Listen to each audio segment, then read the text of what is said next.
اے اللہ ہمیں نفرتوں کی آگ سے بچا لے، ہمیں باہمی محبت اور خلوص کی دولت عطا فرما، ہماری غلطیوں کو معاف فرما۔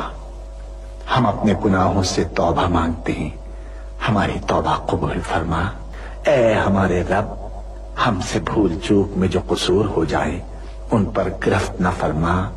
مالک، ہم پر وہ بوجھ نہ ڈال جو تو نے ہم سے پہلے لوگوں پر ڈالے تھے۔ پروردگار، جس بار کو اٹھانے کی طاقت ہم میں نہیں ہے وہ ہم پر نہ رکھ، ہم سے درگزر فرما، ہم پر رحم کر۔ تو ہمارا مولا ہے، کافروں کے مقابلے میں ہماری مدد فرما۔ اے اللہ، دشمنوں کے شر سے ہمیں محفوظ رکھ۔ ہمارا یہ پرچم، ہمارا یہ پیارا پرچم عزت و کامرانی کے ساتھ رہتی دنیا تک سربلند رکھیو۔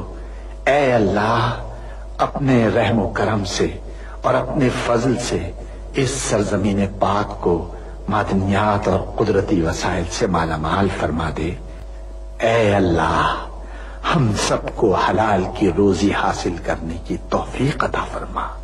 اے اللہ، ہماری سرزمین پاک کو ہر برائی سے پاک کر دے اور ہمارے ملک کو ساری دنیا میں عزت و شوکت عطا فرما دے، اور پاکستان کو صحیح معنی میں اسلام کا مضبوط قلعہ بنا دے۔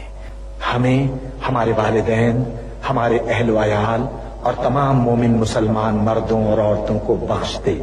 اے اللہ پاک، تو ہماری قبروں میں وحشت کے وقت ایک رفیق عطا فرما دے اور ہمیں قبر کے عذاب سے محفوظ رکھیو۔ اے تمام جہانوں کے مالک، دنیا سے رخصت ہوتے وقت ہماری زبان اور دل اس بات کی شہادت دے رہے ہوں، اشہد ان لا الہ الا اللہ وحدہ لا شریک لہ واشہد ان محمدا عبدہ ورسولہ۔ اے تمام جہانوں کے مالک، ہماری دعا قبول فرما لے، آمین یا رب العالمین۔